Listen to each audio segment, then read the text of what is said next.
আসসালামু আলাইকুম। হাজির হয়ে গেলাম তোমাদের জন্য অনেক একটি রোমান্টিক ড্রামার গল্প নিয়ে। এই ড্রামাটি অনেক বেশি সুন্দর, যেখানে আমাদেরকে দেখানো হয়েছে আমাদের গল্পের নায়ক নিজের দাদুকে বাঁচানোর জন্য নিজের ছাত্রীর সঙ্গে চুক্তিতে বিয়ে করে নেয়, কিন্তু তারপর ওদের ভিতরে কি করে প্রেমের সূচনা হয় সেটা তো তোমরা ড্রামাটি দেখতেই বুঝতে পারবে। তো চলো শুরু করা যাক।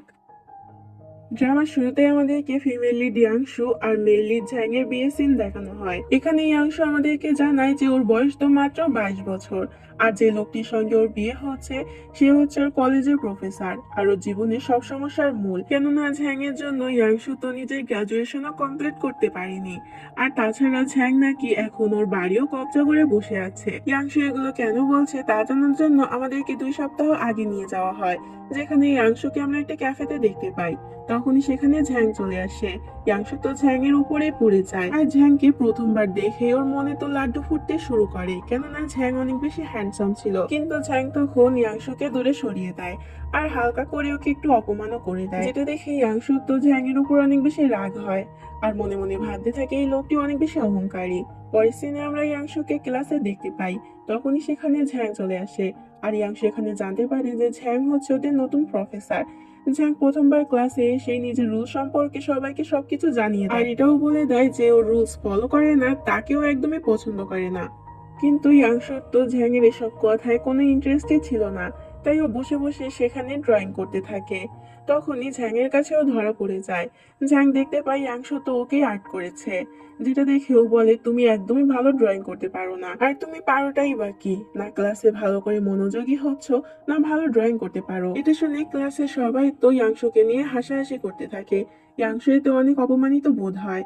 পরের সিনে দেখানো হয় ইয়াংশু নিজের বান্ধবী ইয়ের কাছে গিয়ে ঝ্যাং এর বিষয়ে বলে যে ঝ্যাং কতটা রুড আর ওকে কিভাবে সবার সামনে অপমান করেছে। ইয়াংশু বলে কিন্তু আর মাত্র 2 সপ্তাহ ওই রুড প্রফেসরকে আমাকে সহ্য করতে হবে, তারপর তো আমি গ্রাজুয়েশন কমপ্লিট করে বেরিয়ে যাব আর আমার জবটাও পার্লামেন্ট হয়ে যাবে। পরের দিন আমাদেরকে দেখানো হয় ইয়াংশুর কাছে ওর বড় বোন গাও কল করে। গাও পেশায় একজন লয়ার ছিল, আর ও তো অ্যাব্রোডে থাকতো। গাও এখানে ইয়াংশুকে জানায় যে ওদের বাবা মার অ্যাক্সিডেন্টের জন্য ক্ষতিপূরণ হিসেবে ওরা যে টাকাটি পেয়েছিল সেটা তো ওরা ব্যাংকে ইনভেস্ট করেছিল, আর কালকে ওই টাকাটি ম্যাচিওর হয়ে যাবে, তাই জন্য ইয়াংশু গিয়ে ওই টাকাটি তুলে নিয়ে আসে। পরের দিন ইয়াংশু ব্যাংকে গিয়ে ওই টাকাটি তো তুলে নেয়। এরপর ওর কাজিন ভাইয়ের কাছে যায়, যেখানে ওর কাজিন ভাই ওকে একটি দামি বাড়ি দেখায় আর সেটা কেনার জন্য ওকে লোভ দেখাতে থাকে।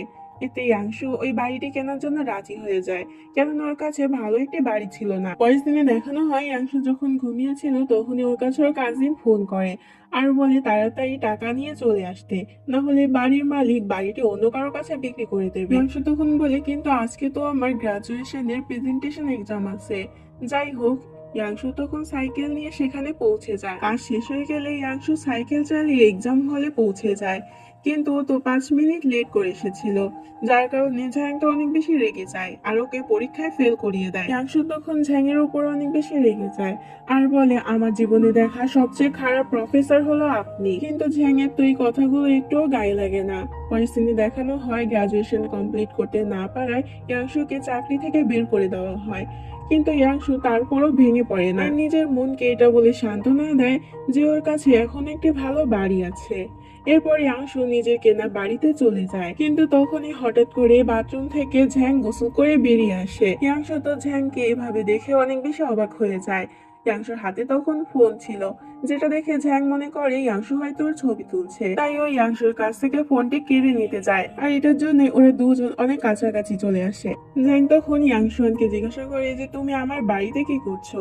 ইয়াংশুয়ান বলে কিন্তু এটা তো আমার বাড়ি। তখনই একটি বাক্স উপর থেকে ইয়াংশুয়ানের মাথার উপর পড়তে যায়। এতে তখন ঝ্যাং ইয়াংশুয়ানকে বাঁচিয়ে নেয়। ঝ্যাং ইয়াংশুয়ানকে বের করে দিতে চায়, কিন্তু ইয়াংশুয়ান তো যেতে চায় না। এমনকি ওই বাড়ির পেপার গুলো ঝ্যাংকে দেখায়। ঝ্যাং ওটা দেখেই বুঝতে পারে যে এই পেপার গুলো সব নকল ছিল। এটা ও ইয়াংশুয়ানকে জানায়। ইয়াংশুয়ানও বুঝতে পারে ওর কাজিন ওকে ধোকা দিয়েছে। এরপর ঝ্যাং ইয়াংশুয়ানকে বের করে দেয়। ইয়াংশুয়ান তখন ওর কাজিনের অফিসে যায়, কিন্তু সেখানে গিয়েও জানতে পারে যে এই নামে কেউ এখানে চাকরি করে না। ইয়াংশুয়ান তখন অনেকটাই ভেঙে পড়ে যে এখন তোর কাছে যাওয়ার কোনো জায়গা নেই, কেননা গ্রাজুয়েশনে ফেল করার জন্য ওকে তো হস্টেল থেকে বের করে দিয়েছে, আর ওর বোনকেও কিছু বলতে পারবে না। ও তখন ওর বান্ধবীকে কল দিয়ে কান্না করতে থাকে। ইয়াংশনের বান্ধবী তখন ইয়াংশনকে ওর হস্টেল রুমে থাকতে দেয়। ওরা দুজন ঠিক করে যে ইয়াংশন এখন থেকে এখানেই থাকবে। পরের সিনে আমরা দেখতে পাই কলেজে গিয়ে ইয়াংশন তো ঝ্যাংকে রিকোয়েস্ট করতে থাকে যাতে ঝ্যাং ওর সঙ্গে পুলিশ স্টেশনে যায়, কেননা ও রিপোর্ট লেখাবে। এরপর ওরা দুজন গাড়িতে ওঠার জন্য যায়, কিন্তু ইয়াংশন যখনই যেতে যায় তখনই ওর ব্যাগটি তো গাড়ির সঙ্গে আটকে যায়। ঝ্যাং ওকে বাঁচাতে গিয়ে ওর উপরেই পড়ে যায়। আর এখানে দুজন তো দুজনের দিকে তাকিয়ে থাকে। এরপর ঝ্যাং সবার প্রথমে হসপিটালে যায় ওর দাদুকে দেখার জন্য। এখানে আমরা জানতে পারি ঝ্যাং এর দাদু তো ক্যান্সারের 4th স্টেজে আছে। এরপর ওরা দুজন পুলিশ স্টেশনে চলে যায়, কিন্তু সেখানে গিয়ে ইয়াংশুয়ান তো কোনো এফআইআরই লেখায় না। ঝ্যাং এই ব্যাপারে ওকে জিজ্ঞাসা করে। এতে তখন ইয়াংশুয়ান বলে ও কি করে ওর কাজিনের বিরুদ্ধে এফআইআর লেখাবে, এতে তো ওর কাজিনের পরিবারের উপরে প্রভাব পড়বে। আর ছোটবেলায় মা বাবা মরে যাওয়ার পর ওর কাজিনের পরিবারই ওদেরকে অনেক সাহায্য করেছে। ঝ্যাং তখন ইয়াংশুয়ানকে জিজ্ঞাসা করে কখনো কখনো কারোর ভালোর জন্য মিথ্যা কথা বললে সেটা কি ভালো নাকি খারাপ। এতে তখন ইয়াংশুয়ান বলে কখনো কখনো কারোর ভালোর জন্য মিথ্যা কথা আমাদের বলা উচিত, এটা অনেক ভালো কাজ। পরের সিনে আমাদেরকে দেখানো হয় যে এর হোস্টেল রুমে ওদের ম্যাডাম আসে চেকিং করার জন্য, যেখানে ম্যাডাম ইয়াংশুয়ানকে দেখে সেখান থেকে ইয়াংশুয়ানকে চলে যেতে বলে। এতে তখন অনেক রেগে যায়, কিন্তু ইয়াংশুয়ান তখন ওকে সামলায় আর বলে ঠিক আছে আমি অন্য একটি জায়গা খুঁজে নেব থাকার জন্য। এরপর ওরা ওদের বন্ধু লিয়ানের কাছে যায়। লিয়ান বলে তোমরা একদম চিন্তা করো না, আমি ইয়াংশুয়ানের জন্য হসপিটালে থাকার একটি জায়গা করে দেবো। আসলে এই লিয়াং হসপিটালের নার্সের কাজ করতো। পরের সিনে আমরা ইয়াংশুয়ানকে লাগেজ নিয়ে হসপিটালে গার্ডেনে দেখতে পাই, যেখানে ওর একটি লোকের সঙ্গে দেখা হয়ে যায়। লোকটি এখানে ইয়াংশুয়ানের সঙ্গে অনেক গল্প করতে থাকে আর জানায় যে ওর একটি নাতিও আছে আর উনি চায় শেষবারের মতো নাতির বিয়েটা দেখে যেতে। তখন সেখানে নার্স এসে ওই লোকটিকে সেখান থেকে নিয়ে যায়। পরের দিন আমরা দেখতে পাই ঝ্যাং ওই লোকটির সঙ্গে দেখা করতে আসে। আসলে ঝ্যাংই ছিল এই লোকটির নাতি। ঝ্যাং এখানে এসেছিল সার্জারির পেপারে সই করানোর জন্য, কিন্তু দাদু তো সার্জারি করাতে রাজি ছিল না। দাদু বলে যতদিন না তুমি বিয়ে করছো ততদিন আমি সার্জারি করব না। ঝ্যাং তখন ইয়াংশুয়ানের কথা মনে করে আর দাদুকে সার্জারি করানোর জন্য মিথ্যা বলে দেয় যে তার গার্লফ্রেন্ড আছে। এতে দাদু খুশি খুশি সার্জারি করানোর জন্য রাজি হয়ে যায়। এরপর ঝ্যাং যখন বাইরে আসে তখন ওখানে ইয়াংশুয়ানকে দেখতে পায়। ইয়াংশুয়ানকে দেখে বলে যে আমার একটি সাহায্য চাই। এটা বলে ওই ইয়াংশুয়ানের হাত ধরে দৌড়াতে শুরু করে। ঝ্যাং তো ইয়াংশুয়ানকে নিয়ে দাদুর কাছে চলে আসে। দাদুকে এখন সার্জারি রুমে নিয়ে যাওয়া হচ্ছিল। এটা দেখে ইয়াংশুয়ানও বুঝতে পারে যে ওকে কি হেল্প করতে হবে। ইয়াংশুয়ান তখন দাদুর কাছে গিয়ে বলে যে ও ঝ্যাং এর গার্লফ্রেন্ড। দাদু এটা শুনে বিশাল খুশি হয়ে যায়। এরপর দাদুকে সার্জারি করার জন্য নিয়ে যাওয়া হয়। ঝ্যাং তখন ইয়াংশুয়ানকে জিজ্ঞাসা করে তুমি হসপিটালে কি করছো। এতে তখন ইয়াংশুয়ান ওকে সবকিছু খুলে বলে যে ওর থাকার কোনো জায়গা নেই। ঝ্যাংয়ের তখন ইয়াংশুয়ানের জন্য একটু খারাপ লাগতে থাকে। এরপর ডাক্তার বেরিয়ে এসে ঝ্যাংকে বলে অপারেশন ঠিকমতো হয়ে গিয়েছে। এটা শুনে সেখান থেকে ইয়াংশুয়ান চলে যেতে থাকে, কিন্তু ইয়াংশুয়ানের পথ আটকায় তখন ঝ্যাং। ঝ্যাং বলে তুমি চাইলে আমার অ্যাপার্টমেন্টে 2 মাসের জন্য থাকতে পারো, আমি এতে কিছু মনে করব না। এতে তখন ইয়াংশুয়ান ওই অ্যাপার্টমেন্টে চলে যায়। যেহেতু ওর থাকার কোনো জায়গা ছিল না, ইয়াংশুয়ান সেখানে গিয়ে সোফার উপরেই ঘুমিয়ে পড়ে। একটু পরেই সেখানে ঝ্যাং চলে আসে। ঝ্যাং এসে সেখানে থাকা সব এলোমেলো জিনিসগুলো ঠিক করে আর ইয়াংশুয়ানের গায়ের উপরে একটি চাদর জড়িয়ে দেয়। পরের দিন সকালবেলা ইয়াংশুয়ান তো ঘুমের মধ্যে কি যেন বিড়বিড় করছিল। এটা শোনার জন্য ঝ্যাং ওর কাছে যায়, কিন্তু তখনই ঝ্যাং এর মুখে থাকা কাঠিটি ইয়াংশুয়ানের মুখের ভেতরে ঢুকে যায়। ঝ্যাং যখনই সেটা বের করার চেষ্টা করতে থাকে তখনই ইয়াংশুয়ান তো ঘুম থেকে উঠে পড়ে, যার কারণে ঝ্যাং তো নাকে অনেকটা ব্যথা পায়, কিন্তু ব্যাপারটি সামনে নিয়ে সেখান থেকে চলে যায়। পরের দিনে দেখানো হয় যে ঝ্যাং একটি টেপ দিয়ে সব জায়গায় 2টি ভাগ করে দেয়, এক ভাগ ওর আর এক ভাগ ইয়াংশুয়ানের। ইয়াংশুয়ানের তখন মনে হয় যে ওদের এভাবে সব কাজও ভাগ করে নেওয়া উচিত, তাই ও সকালবেলা উঠে ব্রেকফাস্ট বানাতে শুরু করে। কিন্তু ওর ব্রেকফাস্ট বানাতে অনেক বেশি টাইম লাগছিল। ঝ্যাং তো সবকিছু পারফেক্টলি পছন্দ করে আর টাইমের বিষয়ে অনেক সেন্সিটিভ, তাই ও নিজের ব্রেকফাস্ট নিজেই বানিয়ে নেয় আর ইয়াংশুয়ানের জন্য বানিয়ে দেয়। এরপর ঝ্যাং যখন কলেজের দিকে যেতে থাকে তখনই ওর কাছে হসপিটাল থেকে কল আসে। হসপিটাল থেকে জানানো হয় যে দাদুর শরীর অনেকটা খারাপ হয়ে গিয়েছে। ঝ্যাং যখন হসপিটালে যায় তখন ও দেখতে পায় যে ইয়াংশুয়ান সেখানে আগে থেকে পৌঁছে দাদুকে সামলে নিয়েছে। এরপর দাদু ঝ্যাংয়ের সঙ্গে আলাদা কথা বলতে চায়, যেখানে দাদু ঝ্যাংকে তাড়াতাড়ি ইয়াংশুয়ানকে বিয়ে করে নিতে বলে, কিন্তু ঝ্যাং তো মানা করে দেয়, যেটাতে দাদুর ব্লাড প্রেশার তখন হাই হয়ে যায়। তখনই সেখানে ইয়াংশুয়ানও চলে আসে আর দাদু সব কথায় হ্যাঁ বলে দেয় আর দাদুকে প্রমিসও করে যে ওরা বিয়ে করবে। কিন্তু পরক্ষণে ইয়াংশুয়ান তো নিজের বলা কথায় নিজেই পস্তাতে থাকে। ঝ্যাং তখন বলে, তোমার এই কথাটি বলার আগে 10 বার ভেবে নেওয়া উচিত ছিল। পরের সিনে দেখানো হয় ইয়াংশুয়ান দাদুকে বোঝানোর জন্য আবারও হসপিটালে যায়, কিন্তু দাদু এখানে ওকে কিছু বলার সুযোগই দেয় না। এমনকি দাদু এখানে ওদের ফ্যামিলির সকল লোককে ডেকেছিল, এদের মধ্যে ঝ্যাং এর কাকা কাকি কাজিন সবাই ছিল। দাদু তখন সবার সামনে ইয়াংশুয়ানকে নিজের নাতবু হিসেবে পরিচয় করিয়ে দেয়। এরপর ইয়াংশুয়ানের কাছে গাওয়ের কল আসে, যেখানে গাও বলে যে আমি তাড়াতাড়ি দেশে ফিরে আসছি আর আমরা আমাদের নতুন বাসায় একসাথে থাকবো। এটা শুনে ইয়াংশুয়ানের হাওয়া তো পুরো টাইট হয়ে যায় যে এখনো কি করবে। এদিকে দেখানো হয় ঝ্যাং দাদুকে বোঝাচ্ছিল যে ইয়াংশুয়ান আর ওকে একদমই মানাবে না, কেননা ইয়াংশুয়ান তো একদমই ক্যাজুয়াল। কিন্তু দাদু তো ঝ্যাং এর এসব কথায় আসে না।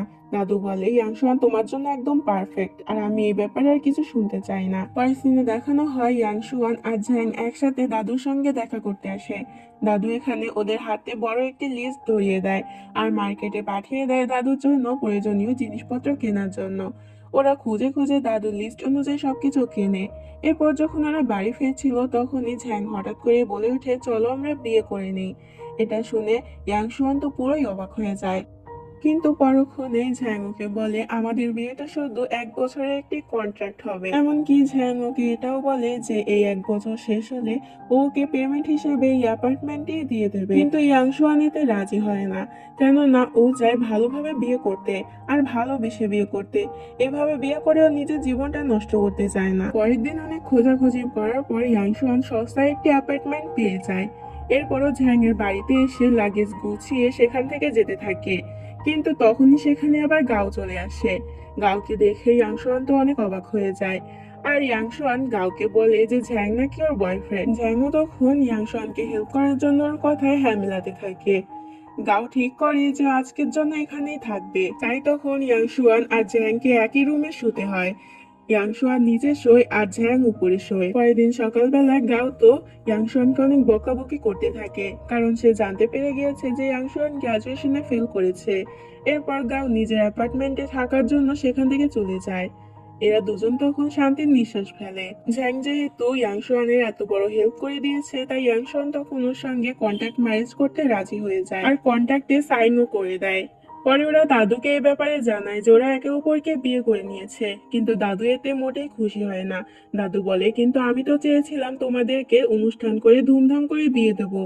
দাদু অনেক জেদ করতে থাকে, তাই ওরা দুজনও রাজি হয়ে যায়। পরের সিনে আমরা ভয়ে ভয়ে ইয়াংশনকে গাওয়ের কাছে যেতে দেখি। ওইখানে সাহস করে গাওকে ওদের বিয়ের ব্যাপারটা জানায়। এতে গাও তখন ওদের বিয়েতে রাজি হয়ে যায়। পরের সিনে দেখানো হয় যে ইয়াংশুয়ান নিজেদের ওয়েডিং প্ল্যানের জন্য এক জায়গায় যায় আর সেখান থেকে একটি ওয়েডিং প্ল্যানের ছবি নিজের কাছে রেখে দেয়। পরের দিন ওদের বিয়ে জামা কাপড়ের জন্য ট্রায়াল দিতে যেতে হতো আর সেখানে গাও আসবে।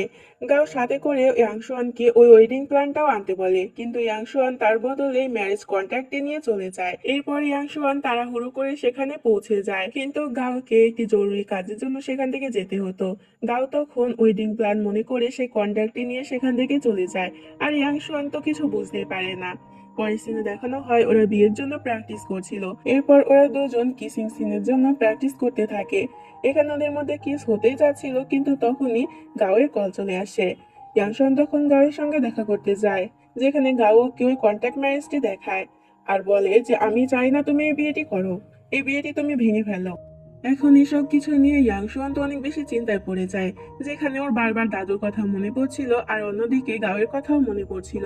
ইয়াংশুয়ান এসব কিছু থেকে বের হওয়ার জন্য একটি সমুদ্রের পাড়ে যায়। ছোটবেলায় এখানে ওর বাবা মার সঙ্গে আসতো, তখনই আমরা সেখানে গাও আর ঝ্যাংকে একসাথে আসতে দেখি। আসলে সকাল থেকে ইয়াংশুয়ানকে ওরা কোথাও খুঁজে পাচ্ছিল না, তাই অনেক চিন্তায় পড়ে গিয়েছিল।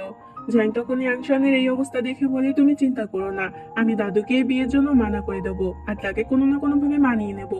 এটা বলে ঝ্যাং সেখান থেকে চলে যেতে থাকে। ইয়াংশুয়ান তখন গাওকে বোঝাতে থাকে যাতে ওই বিয়েতে বাধা না দেয়। এতে তখন গাও এই বিয়েতে রাজি হয়ে যায়। পরের সিনে আমাদেরকে ওদের বিয়ের সিন দেখানো হয়, যেখানে বউ বেশি ইয়াংশুয়ানকে দেখে ঝ্যাং তো পুরোই অবাক হয়ে যায়। ও তো ইয়াংশুয়ানের দিক থেকে চোখই ফেরাতে পারছিল না। এরপর ওদের বিয়ের অনুষ্ঠান শুরু হয়ে যায়, যেখানে ইয়াংশুয়ান তোকে সত্যি সত্যি কিস করে দেয়, কিন্তু ওদের তো শুধুমাত্র কিস করার নাটক করতে হতো, তাই ঝ্যাং একটু অবাক হয়ে যায়। এরপর বিয়ে শেষ হয়ে গেলে ওরা সবাই একসাথে ফটো ক্লিক করে। এরপর দাদু যাওয়ার সময় ইয়াংশুয়ানকে একটি ক্রেডিট কার্ড গিফট করে, কিন্তু দাদু সেখান থেকে চলে যেতে ইয়াংশুয়ান তো সেটা ঝ্যাংকে ফেরত দিয়ে দেয়। এরপর দেখানো হয় যে রাতের বেলা ঝ্যাং তো ইয়াংশুয়ানের রুমে চলে আসে, যেটা দেখে ইয়াংশুয়ানের মনে তখন কিছু কিছু হতে থাকে, কেননা আজকে তো ওদের ফার্স্ট নাইট ছিল আর এই দিনটার জন্য ছোটবেলাতেই অনেক স্বপ্ন দেখেছে। কিন্তু সব স্বপ্ন ভেঙে দিয়ে ঝ্যাং তো ওকে পড়তে বসায় আর ওকে অনেকগুলো পড়া দিয়ে সেখান থেকে চলে যায়। পরের দিন সকালবেলা ঝ্যাং ইয়াংশুয়ানকে তাড়াতাড়ি রেডি হয়ে দিতে বলে, ওরা একটি জায়গায় যাবে। ইয়াংশুয়ান তখন মনে করে হয়তো ওরা ডেটে যাবে, কিন্তু ওর স্বপ্ন ভেঙে দিয়ে ঝ্যাং তখন ওকে নিয়ে একটি বড় লাইব্রেরিতে চলে আসে ইয়াংশুয়ানের জন্য বই কেনার জন্য। ইয়াংশুয়ান এরপর বাসায় চলে আসলে কাপড় চোপড় তুলতে চায়, কিন্তু সেখানে এসে ও ঝ্যাংয়ের কাপড়গুলো শুকতে থাকে আর অনেক লজ্জা পেতে থাকে। দূর থেকে এটা ঝ্যাংও দেখতে পায়, কিন্তু নিরামিষ ঝ্যাং মনে করে হয়তো ইয়াংশুয়ান পাগল হয়ে গিয়েছে।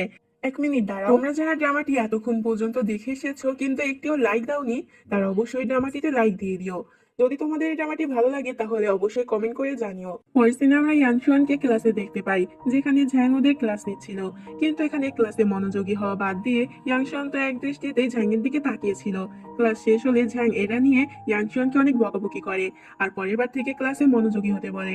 এরপর ওরা দুজন ক্যাফেতে গিয়ে একসাথে লাঞ্চ করে। ইয়াংশুয়ান তো এত কিছুর পর বুঝে গিয়েছিল যে ও ঝ্যাংকে পছন্দ করতে শুরু করেছে, আর ওই ব্যাপারে ওর বান্ধবী ইকে জানায়। ই তখন বলে যে তোমার তাড়াতাড়ি ঝ্যাংকে এ ব্যাপারে জানিয়ে দেওয়া উচিত। ইয়াংশুয়ান তখন ঠিক করে ও ঝ্যাংকে এ ব্যাপারে জানাবে। ইয়াংশুয়ান ঝ্যাং আর নিজের জন্য 2টি কাপল টি শার্ট কিনেছিল। ও ঝ্যাংকে মিথ্যা বলে দেয় যে এটা নাকি সেলে দিচ্ছিল, তাই ও দুটোই কিনে নিয়েছে। ঝ্যাং তখন সেটা নিতে রাজি হয়ে যায়। এতে ইয়াংশুয়ানের খুশি আর দেখে কে। পরের দিন কলেজে প্রফেসর শিনের মা তাকে অনেক বকাবকি করেছিল, কেননা প্রফেসর শিন তো ডিভোর্স নিয়ে নিয়েছিল, যার কারণে তাদের মান সম্মান পুরো নষ্ট হয়ে গিয়েছে। এটা দেখে ঝ্যাং তো অনেকটা চিন্তায় পড়ে যায়, কারণ 1 বছর পর তো ও ইয়াংশুয়ানকে ডিভোর্স দিয়ে দেবে। তখন যদি এর প্রভাব ইয়াংশুয়ানের উপরে পড়ে তাহলে কি হবে। এদিকে আমরা ইয়াংশুয়ানকে ওদের দুজনের বিয়ের অ্যালবাম নিয়ে যেতে দেখি, তখন ইউ প্রফেসর শিনের সঙ্গে ধাক্কা খায়। প্রফেসর শিন এতে অ্যালবামে থাকা সব ছবিগুলো দেখে ফেলে, কিন্তু সে কিছু বলে না। তখন সেখানে ঝ্যাং চলে আসে।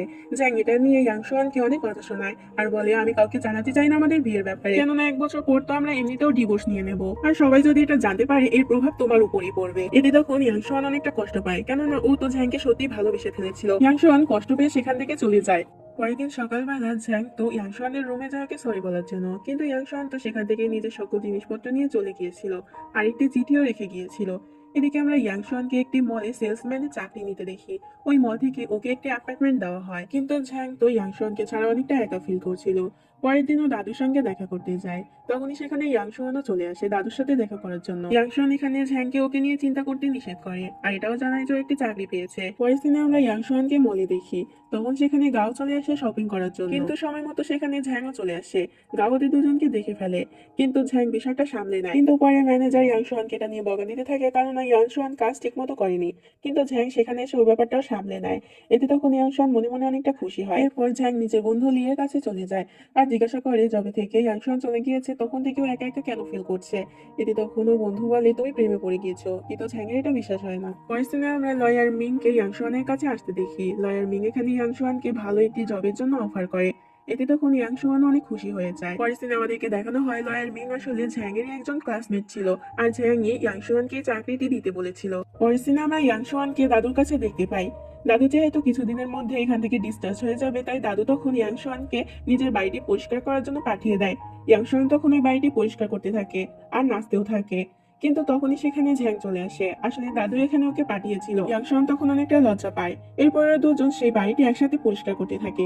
পরিষ্কার করতে গিয়ে ইয়াংশুয়ান সেখানে একটি মারমেড ফেয়ারি টেলের বই পায়, যেটা ঝ্যাং তাড়াতাড়ি ওর কাছ থেকে কেড়ে নেয়। এরপর দাদু ডিসচার্জ হয়ে হসপিটাল থেকে ফিরে আসে, যেখানে দাদু ওদের দুজনকে আজ এখানেই থেকে যেতে বলে।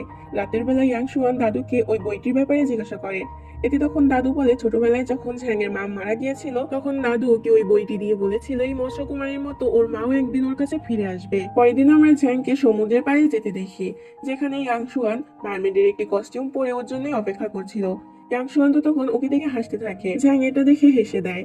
ইয়াংশুয়ান তখন বলে দেখেছো মারমেড নিজে প্রমিস রেখেছে আর তোমার কাছে আবারও ফিরে এসেছে। পরের দিন আমাদেরকে দেখানো হয় ইয়াংশুয়ান আবারও ঝ্যাংয়ের রিকোয়েস্টে ঝ্যাংয়ের বাড়িতে ফিরে আসে, কিন্তু ইয়াংশুয়ান তো নিজের জব নিয়ে অনেক বেশি সেন্সিটিভ হয়ে যায় আর মিংয়ের দেওয়ার সকল কাজ মন দিয়ে করতে থাকে, খাওয়ার সময় আর ঘুমানোর সময়ও, যেটা দেখে ঝ্যাংয়ের তো ভালো লাগে না, কেননা ও তো এখানে ইয়াংশুয়ানের সঙ্গে একটু টাইম স্পেন্ড করতে চাচ্ছিল। পরের দিন ঝ্যাং মিং এর সঙ্গে এ ব্যাপারে কথা বলতে যায়, কিন্তু তখনই সেখানে ইয়াংশুয়ান চলে আসায় ঝ্যাং তো টেবিলের তলায় লুকিয়ে পড়ে। ঝ্যাংকে শোনানোর জন্য মিং তখন ইয়াংশুয়ানকে জিজ্ঞাসা করে, তোমার কি কাজ করতে কষ্ট হচ্ছে? এতে ইয়াংশুয়ান বলে না। পরের সিনে আমরা ঝ্যাং এর সঙ্গে ইয়াংশুয়ানকে মার্কেটে দেখতে পাই, যেখানে ঝ্যাং সবার সামনে ইয়াংশুয়ানকে নিজের ওয়াইফ হিসেবে পরিচয় করিয়ে দেয়, যেটা দেখে ইয়াংশুয়ানও খুশি হয়। পরেরদিন অফিসে ইয়াংশুয়ান মিংকে নিজের আর ঝ্যাং এর কন্ট্যাক্ট ম্যানেজের বিষয়ে বলে দেয়, আর এটাও বলে দেয় কেন ওরা এটা করেছে। এতে তখন মিং ওকে নিয়ে রেস্টুরেন্টে যেতে চায়, কিন্তু তখনই সেখানে ঝ্যাং চলে আসে ইয়াংশুয়ানকে নেওয়ার জন্য। এতে ওরা তিনজনই রেস্টুরেন্টে একসাথে যায়, কিন্তু এখানে ঝ্যাং তো মিং এর জন্য অনেকটা জেলাস ফিল করছিল। পরের দিন অফিসে একজন মহিলা ভুল করে ইয়াংশুয়ানের পায়ের উপরে গরম কফি ফেলে দেয়। ইয়াংশুয়ানকে হসপিটালে নিয়ে যাওয়া হয়। ঝ্যাং যখন এই ব্যাপারে জানতে পারে তখন তো মিং এর উপর অনেক বেশি রেগে যায়। এরপর ঝ্যাং ইয়াংশুয়ানকে বাড়িতে নিয়ে আসে আর ওর পায়ে ব্যান্ডেজ করে দেয়। কিন্তু যখন ইয়াংশুয়ান বাথরুমে গোসল করতে যায় ও তো পা পিছলে পড়ে যায়। ঝ্যাং তখন চোখ বন্ধ করে বাথরুমে চলে আসে আর ইয়াংশুয়ানকে কোলে করে সেখান থেকে বের করে নিয়ে আসে। এভাবেই কিছুদিন ঝ্যাং ইয়াংশুয়ানের অনেক ভালো করে খেয়াল রাখতে থাকে। যখন ইয়াংশুয়ান সুস্থ হয়ে যায় তখন মিং অফিসে এর কারণে একটি পার্টি রাখে, কিন্তু ইয়াংশুয়ানকে তো আর ঝ্যাং একা ছাড়বে না। ও জেদ করে ইয়াংশুয়ানের সাথে আসে। ইয়াংশুয়ান সবার সামনে ঝ্যাংকে নিজের কাজিন হিসেবে পরিচয় দেয়, কিন্তু ঝ্যাংকে এখানে দেখে মিং মোটেই খুশি হয় না। পরের দিন ইয়াংশুয়ান ইকে জিজ্ঞাসা করে, আমি কিভাবে বুঝতে পারবো যে ঝ্যাং আমাকে ভালোবাসে কিনা? এতে তখন ই বলে, সামনেই তো তোমার জন্মদিন, যদি ঝ্যাং তোমাকে ভালোবেসে থাকে নিশ্চয়ই ও তোমাকে বড় কোনো সারপ্রাইজ দেবে। পরের দিন ঝ্যাং ইয়াংশুয়ানকে ওর অফিসে ছাড়ার জন্য ওকে নিয়ে যেতে থাকে, কিন্তু রাস্তার মাঝখানে অনেক ট্রাফিক ছিল। তখনই সেখানে মিং চলে আসে নিজের স্কুটি নিয়ে আর ওই ইয়াংশুয়ানকে নিয়ে যেতে চায়, কিন্তু ঝ্যাং তখন ইচ্ছা করে নিজের গাড়িতে অ্যাক্সিডেন্ট করিয়ে দেয় আর মিংকে ব্যাপারটি সামলাতে বলে ইয়াংশুয়ানকে নিয়ে সেখান থেকে চলে যায়। পরের দিন তো ইয়াংশুয়ানের জন্মদিন ছিল, যেখানে মিং ইয়াংশুয়ানকে অনেক বড় একটি সারপ্রাইজ দেয়। এখানে মিং তো ইয়াংশুয়ানকে প্রপোজও করে দেয়, কিন্তু ইয়াংশুয়ান ওকে এটা বলে মানা করে দেয় যে ও ঝ্যাংকে ভালোবাসে। তখন ঝ্যাংও সেখানে ইয়াংশুয়ানকে নিতে চলে আসে আজ ইয়াংশুয়ানের জন্মদিন বলে, কিন্তু মিং আর ইয়াংশুয়ানকে একসাথে দেখে ফেলে আর রাগ করে সেখান থেকে চলে যায়। ইয়াংশুয়ান যখন বাড়িতে যায় তখন ঝ্যাং তো মন খারাপ করে দরজাই খোলে না, যেটা দেখে ইয়াংশুয়ানের একটু খারাপ লাগে। পরের দিন সকালবেলাও ঝ্যাং ইয়াংশুয়ানকে ইগনোর করে চলে যায়। এরপর অফিসে গেলে ইয়াংশুয়ানের কাছে এসে মিং ক্ষমা চায় আর বলে, আমরা তো বন্ধু হয়ে থাকতেই পারি। এখানে ইয়াংশুয়ানের কথা থেকে মিং এটা জানতে পারে যে ঝ্যাং কালকে ওর সঙ্গে বার্থডে সেলিব্রেট করেনি। মিং এতে বুঝতে পারে যে ঝ্যাং এখনো নিজের ফিলিংস নিয়ে কনফিউশনে আছে। তাই মিং তখন ঝ্যাং এর সঙ্গে দেখা করে আর ঝ্যাংকে একটি ঘড়ি দিয়ে বলে, এই ঘড়িটি তোমার সকল ফিলিংস অবজার্ভ করবে আর তুমি যদি কাউকে ভালোবাসো এটাই তোমাকে সেটা জানিয়ে দেবে। ঝ্যাং তখন সেটা নিতে রাজি হয়ে যায়। এদিকে ইয়াংশুয়ান ফ্রিজের ভিতর থেকে একটি কেক খুঁজে পায়। আসলে ঝ্যাং এটা ওর জন্য এনেছিল। ইয়াংশুয়ান ওই কেকটি নিয়ে ঝ্যাং এর জন্য অপেক্ষা করতে থাকে। ঝ্যাং সেখানে আসলে ইয়াংশুয়ান ওকে ওর সঙ্গে সেলিব্রেট করতে বলে। এতে তখন ঝ্যাং এরও রাগ ভেঙে যায় আর ও সেলিব্রেট করতে রাজি হয়। পরের দিন ঝ্যাং নিজের বন্ধুকে জিজ্ঞাসা করে, আমি কি করে বুঝতে পারবো যে আমি সত্যি ইয়াংশুয়ানকে ভালোবাসি কিনা? এতে তখন ওর বন্ধু বলে, আমার মনে হয় তোমার একবার ওকে কিস করা উচিত, তাহলেই তুমি বুঝতে পারবে। আমরা ওদের দুজনকে সমুদ্রের পাড়ে দেখতে পাই। এখানে ঝ্যাং ওর বন্ধুর কথা মতো ইয়াংশুয়ানকে কিস করতে যায়, কিন্তু কিস করার বদলে ও ইয়াংশুয়ানের মাথায় মেরে দেয়। পরের সিনে আমরা দেখতে পাই যে মিং ইয়াংশুয়ানকে ওই ঘড়ির রিপোর্টটা দেখায়, যেখানে স্পষ্ট লেখা ছিল যে ঝ্যাং ইয়াংশুয়ানকে ভালোবাসে। এদিকে ঝ্যাং এর কাছে ওই রিপোর্টটি চলে আসে। ঝ্যাংও বুঝতে পারে যে ও ইয়াংশুয়ানকে ভালোবাসে। এদিকে ইয়াংশুয়ান যখন ঝ্যাংয়ের কাছে যেতে যাবে তখনই অফিসের বাইরে ও নিজের কাজিনকে দেখতে পায়। ঝ্যাং ইয়াংশুয়ানকে কল দেয়, কিন্তু কলটি ধরে না ইয়াংশুয়ান। এতে তখন ঝ্যাং এই ব্যাপারে মিংকে জিজ্ঞাসা করে। ওরা সিসিটিভি ক্যামেরা চেক করে জানতে পারে যে ইয়াংশুয়ান ওর কাজিনের সঙ্গে কোথাও যেন গেছে। এদিকে আমাদেরকে দেখানো হয় ইয়াংশুয়ানের কাজিন একজনের কাছ থেকে টাকা ধার নিয়েছিল। ওই লোকটি ইয়াংশুয়ানকে বলে, আমার টাকা ফেরত না দিলে তোমাদের দুজনকে এখান থেকে যেতে দেবো না। তখনই সময় মতো সেখানে ঝ্যাং আর মিংও চলে আসে। ঝ্যাং ওই লোকটিকে বলে, আমি আপনার টাকা সব শোধ করে দেব। এতে তখন ওই লোকটি ওদেরকে ছেড়ে দিতে রাজি হয়ে যায়। এরপর ওরা দুজন বাড়িতে ফিরে আসে, যেখানে হঠাৎ করে ঝ্যাং ইয়াংশুয়ানকে কিস করে দেয় আর নিজের ভালোবাসার সম্পর্কে ইয়াংশুয়ানকে জানিয়ে দেয়। ওই রাতটা ওরা দুজন একসাথেই শোয়। ইয়াংশুয়ান তো মনে করে আজকে রাতে ওদের মধ্যে কিছু একটা হবে, কিন্তু ঝ্যাং তো তার আগেই ঘুমিয়ে পড়ে। ইয়াংশুয়ান মনে মনে ভাবতে থাকে এই লোকটা এত আনরোমান্টিক কেন। কয়েকদিন ওরা দুজন একসাথে সিনেমা দেখতে যায়, যেখানে অন্য সব কাপলদের দেখে দুজনে তো অনেকটাই অকওয়ার্ড ফিল করছিল, কেননা ওরা যে কাপল সেটা তো কেউ বলবেই না। এরপর ঝ্যাং ইয়াংশুয়ানকে বলে, আমি জানি আমি অনেকটা আনরোমান্টিক, কিন্তু আমি তোমার জন্য সবকিছু শিখতে চাই। ইয়াংশুয়ান তখন ঝ্যাংকে কিস করে দেয়। এর পরের দিন সকালবেলা ঝ্যাং কলেজে যাওয়ার আগে ইয়াংশুয়ানকে একটি গুড মর্নিং কিস দিয়ে যায়। আসলে ও রোমান্টিক হওয়ার চেষ্টা করছিল। ইয়াংশুয়ান তো এতে অনেক খুশি হয়। রাতের বেলা ঝ্যাং ইয়াংশুয়ানকে বলে, তুমি তো সবসময় একটি রোমান্টিক ছেলেকে লাইফ পার্টনার হিসেবে চেয়েছিলে, কিন্তু দেখো এর মধ্যে একটা গুণও আমার মধ্যে নেই। এতে তখন ইয়াংশুয়ান ঝ্যাংকে কিস করে আর বলে, তুমি যেরকম আমি সেরকমই তোমাকে ভালোবাসি। পরের দিন আমাদেরকে দাদুকে দেখানো হয়। ডাক্তার দাদুকে বলে, কমপক্ষে আপনার হাতে আর 3 মাস সময় আছে। কিন্তু দাদুর এতে মোটেই আফসোস হয় না, কেননা সে তো ঝ্যাংয়ের বিয়ে অলরেডি দিয়ে দিয়েছে। এদিকে আমাদেরকে ইয়াংশুয়ানকে দেখানো হয় যে একটি কার্টুনিস্ট কোম্পানিতে জব পেয়ে যায়। আসলে ছোটবেলা থেকেই ওর স্বপ্ন ছিল একজন কমিক্স রাইটার হবে। ইয়াংশুয়ান যেহেতু জবটি পেয়ে গিয়েছিল, তাই সবাই ওকে একটি সারপ্রাইজ ডিনার দেয়। পরের সিনে আমাদেরকে দেখানো হয় এই জবের মাধ্যমে ইয়াংশুয়ানের তো একজন কমিক্স রাইটারের সঙ্গে অনেক ভালো বন্ধুত্ব হয়ে যায়। এই মেয়েটির নাম চু ছিল। চু এখানে কথায় কথায় ইয়াংশুয়ানকে বলে দেয় যে ওর ক্লাসমেটকে ভালোবাসতো, কিন্তু ওর ক্লাসমেট কখনোই ওকে ভালোবাসেনি। পরের সিনে আমরা চুকে ঝ্যাংয়ের সঙ্গে দেখা করতে দেখি। এখানে আমরা ওদের কথা থেকে জানতে পারি যে ঝ্যাংই হচ্ছে চুয়ের সেই ক্লাসমেট যাকে চু ভালোবাসতো। কিন্তু পরের দিনে ঝ্যাং চুয়ের সঙ্গে ইয়াংশুয়ানের পরিচয় করিয়ে দেয় আর বলে, ইয়াংশুয়ান হচ্ছে আমার ওয়াইফ। চু এতে অনেক অবাক হয়, আর ইয়াংশুয়ানও বুঝতে পারে যে চু ওকে যে ক্লাসমেটের কথা বলছিল সেটা আসলে ঝ্যাংই। পরের সিনে আমরা ঝ্যাং, ইয়াংশুয়ান, চু আর মিংক একসাথে ডিনারে যেতে দেখি। ইয়াংশুয়ান এখানে একটি স্যুপ অর্ডার করে, কিন্তু চু তখন বলে এই স্যুপে তো ঝ্যাং এর অ্যালার্জি আছে। এটা শুনে ইয়াংশুয়ান অনেকটা অস্বস্তিতে পড়ে যায়, কারণ ঝ্যাং এর অ্যালার্জির ব্যাপারেও কিছুই জানতো না। এরপর ও আরেকটি খাবার অর্ডার দেয়, কিন্তু সেটা অনেক বেশি স্পাইসি ছিল। চু বলে ঝ্যাং একদমই স্পাইসি খাবার খেতে পারে না। এটা শুনে ইয়াংশুয়ানের তো আরো বেশি খারাপ লাগে, কেননা ও ঝ্যাং এর পছন্দ অপছন্দের ব্যাপারে কিছু জানে না। ঝ্যাং তখন সবটা সামলানোর জন্য ইয়াংশুয়ানকে বলে, তোমার যেটা ইচ্ছা তুমি সেটাই অর্ডার করো। ঝ্যাং আর ইয়াংশুয়ানকে একসাথে দেখে চুয়ের তো একটুও ভালো লাগে না। পরের দিন অফিসে চু ইয়াংশুয়ানের সঙ্গে দেখা করে আর ইয়াংশুয়ানকে ইনডাইরেক্টলি বোঝানোর চেষ্টা করে যে ও ঝ্যাং এর যোগ্য নয়, তাই জন্য ও ঝ্যাংকে ছেড়ে চলে যায়। কিন্তু ইয়াংশুয়ান ওর এসব কোনো কথাই পাত্তা দেয় না। পরের দিনে দেখানো হয় ইয়াংশুয়ান যখন বাড়িতে আসে, তখন ঝ্যাং এর কাছে প্রফেসর শিন কল দেয়। প্রফেসর শিন এখানে ঝ্যাংকে বিদেশে যাওয়ার জন্য অফার করে একটি প্রজেক্টের জন্য, কিন্তু ঝ্যাং এখানে তাকে মানা করে দেয়। এটা দেখে ইয়াংশুয়ানের মনে হয় ঝ্যাং হয়তো ওর জন্য এটা মানা করছে, তাই ও পরক্ষণে ঝ্যাং এর লাগেজ গুছাতে থাকে। ঝ্যাং এর সেই ব্যাপারে ওকে জিজ্ঞাসা করে। এতে তখন ইয়াংশুয়ান ওকে জিজ্ঞাসা করে, তুমি আমার জন্য কি যেতে চাচ্ছ না? ঝ্যাং বলে, ব্যাপারটা সেরকমও নয়, আমি অনেকটা টায়ার্ড আর আমি দাদুর সঙ্গে অনেক সময় কাটাতে চাই, তাই আমি যেতে চাই না। ইয়াংশুয়ান তখন বলে, তোমার ওয়াইফ হয়েও আমি তোমার পছন্দ অপছন্দ সম্পর্কে জানি না, কিন্তু তোমার স্বপ্নে আমি কোনো সময় বাধা হয়ে দাঁড়াতে চাই না। এটা শুনে ঝ্যাং তখন ইয়াংশুয়ানকে কিস করে আর বলে ও সত্যি এখান থেকে যেতে চায় না।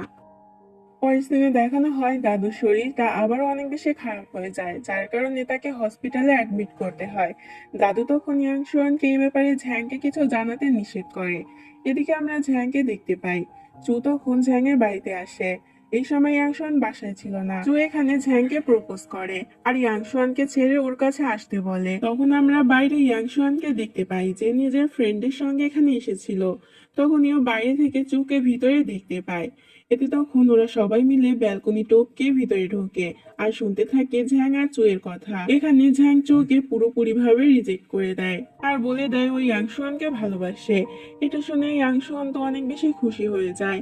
ঝ্যাংও তখন বুঝে ফেলে যে সেখানে ইয়াংশুয়ান দাঁড়িয়ে আছে। ইয়াংশুয়ান তো এতে অনেকটাই অপ্রস্তুত হয়ে যায়, কিন্তু তখনই ঝ্যাং সবার সামনে ইয়াংশুয়ানকে কিস করে দেয়। এটা প্রমাণ করার জন্য যে ইয়াংশুয়ানকে সত্যি ভালোবাসে। চু এটা দেখে সেখান থেকে হার মেনে চলে যায়। পরের দিন অফিসে ইয়াংশুয়ানের বস ওকে বিদেশে যাওয়ার জন্য অফার করে। ইয়াংশুয়ানের এটা স্বপ্ন ছিল, কিন্তু ইয়াংশুয়ান এতে নাও বলতে পারে না হ্যাঁও বলতে পারে না।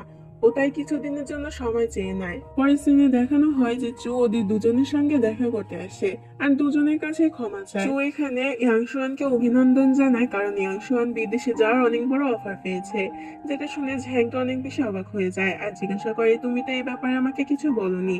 ইয়াংশুয়ান এতে কিছুই বলতে পারে না। ইয়াংশুয়ান তো এটা নিয়ে কনফিউজ হয়ে পড়ে যে ও ঝ্যাংকে ছেড়ে কি করে বিদেশে যাবে, কিন্তু ঝ্যাং ওকে এসব নিয়ে চিন্তা করতে নিষেধ করে আর ওর পড়াশোনায় মন দিতে বলে কারণ কালকেই তোর গ্রাজুয়েশনের এক্সাম ছিল। পরের দিন আমরা ইয়াংশুয়ানকে গ্রাজুয়েশনের এক্সামে দেখতে পাই। আগের বার এই এক্সামে তো 5 মিনিট দেরি হওয়ার কারণে ঝ্যাং ওকে ফেল করিয়ে দিয়েছিল। এরপর এক্সাম শেষ হয়ে গেলে ঝ্যাং ওর কাছে আসে আর বলে চলো এবার আমরা সত্যি সত্যি বিয়েটা করে ফেলি। এতে তখন ইয়াংশুয়ান রাজি হয়, কিন্তু ইয়াংশুয়ান বলে আগে আমি বিদেশে গিয়ে নিজের স্বপ্নটা পূরণ করতে চাই, তারপরে। এতে তখন ঝ্যাংও রাজি হয়ে যায় আর দুজন দুজনকে কিস করে। এখানে ওরা দুজন নিজেদের মধ্যে রোমান্টিক কিছু টাইম স্পেন্ড করে। পরের দিন এক্সামের রেজাল্ট বের হয়, যেখানে ইয়াংশুয়ান গ্রাজুয়েশনে পাশ করে গিয়েছিল। সবাই এতে অনেক খুশি ছিল। এরপর ইয়াংশুয়ান আর ঝ্যাং মিলে নিজেদের কিছু পিকচার ক্লিক করে। পরের দিন ইয়াংশুয়ান দাদুর সঙ্গে দেখা করতে আসে কারণ আজকেও বিদেশে চলে যাবে।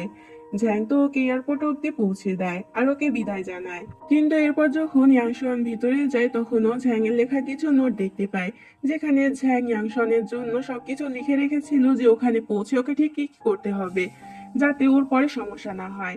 এগুলো দেখে ইয়াংশুয়ান তখন সেখান থেকে বেরিয়ে যায় ঝ্যাংয়ের উদ্দেশ্যে। ইয়াংশুয়ান একটি ট্যাক্সিতে ওঠে আর ফিরে যেতে থাকে। এদিকে আমরা ঝ্যাংকে মন খারাপ করে সিনেমা হলে বসে থাকতে দেখি। ও তো ইয়াংশুয়ানকে অনেক বেশি মিস করছিল। ঠিক তখনই ইয়াংশুয়ান এসে ঝ্যাংয়ের পাশে বসে। ঝ্যাং ওকে দেখে পুরোই অবাক। এতে তখন ইয়াংশুয়ান বলে আমি তোমাকে ছাড়া থাকতে পারবো না, তাই আমি আবারও ফিরে এসেছি। এতে ঝ্যাংও অনেকটা খুশি হয়ে যায়, কেননা ও তো অনেক বেশি মিস করছিল ইয়াংশুয়ানকে। এদিকে আমরা ঝ্যাংয়ের বন্ধু লিয়ানকে দেখতে পাই, যে তো অনেকদিন ধরে গাওকে পছন্দ করতো। সবার সামনে তখন ও গাওকে প্রপোজ করে দেয়। গাও তো প্রথম প্রথম একটা অ্যাটিটিউড দেখায়, কিন্তু পরক্ষণে ওর প্রপোজাল অ্যাকসেপ্ট করে নেয় আর দুজন সেটেল হয়ে যায়।